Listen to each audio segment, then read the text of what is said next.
Hey foodies, welcome back to Unveil the Sarai. Today we'll see how to make fenugreek and garlic sabji. It's basically a sabji using fresh fenugreek leaves, peanuts, garlic, green chili, urad dal, chana dal. You will also need turmeric, red chili powder, cumin seeds and mustard, oil for tempering, and salt for taste. You'll also need coriander powder. So first what I'm going to do is taking a bunch of methi leaves. I've just used the tender stems and the fresh leaves of the methi plant, and I'm chopping it really fine. Fenugreek leaves has this property of controlling your insulin levels, and therefore it is good for your regulation of diabetes. Hence, generally people say that methi or any greens for that matter is a good inclusion in your diet. Here I'm showing one whole bunch of methi leaves being chopped fine.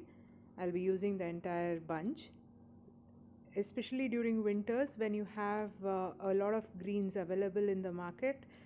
This sabji complements your rasam rice, or even simple pulkas can be eaten alongside. And what I'm going to use is raw peanuts here. If you have roasted peanuts, you can use that as well. I'm going to use a mortar pestle and crush the peanuts here as you're seeing.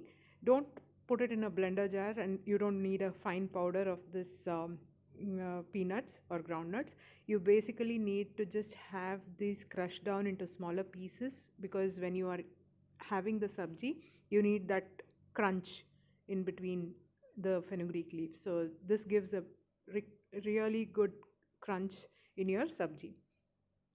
Take a kadai or a hot pan and add oil into it, about 1.5 teaspoons, and then you're going to prepare a tempering.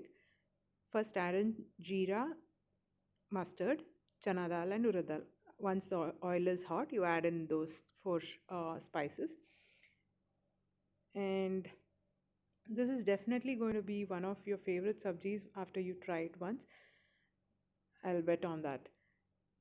After you add the jeera and mustard seeds, allow it to splatter, add in the dal, all about half teaspoon each, chana dal, and then give it a saute. Then add in the garlic and green chili. You can increase the green chilies based on the spice levels that you can tolerate at your household. So I've just used it around 1.5 green chili here. Garlic also, because this particular sabji is um, based on garlic, I'm adding a lot of garlic here. You can also add just the garlic powder if you need for a mild garlic flavor. But since adding these cloves of garlic gives that required punch to the sabji, add in lots and lots of garlic for this particular sabji. Then goes in the crushed peanut, and also I'm adding the turmeric. The peanuts goes in once the garlic starts to turn a little brown in color. Now roast everything together on a low flame for about 4 to 5 minutes until the fresh aroma of the, or the rawness of the uh, peanuts go away, and you have a well roasted peanut and garlic mix in the pan. That's when you add coriander powder, about 1 teaspoon. Mix everything, and then you start adding in your fresh methi leaves. You don't have to cover and cook this particular sabji, because you want to retain the luscious green of the leaves. So I'm just adding in all the leaves here, bringing everything together, tossing it in, and allowing it to reduce in its quantity. As you know, the greens have a tendency to reduce once they are into the pan. So don't add salt right away. Let the quantity of the greens reduce and wither down, and then you can add salt according to the quantity. This is going to cook for another 3 to 4 minutes, and then your dry fenugreek garlic sabji is going to be ready to be served. It's going to be really yummy. Do try this out and let me know how it turned out.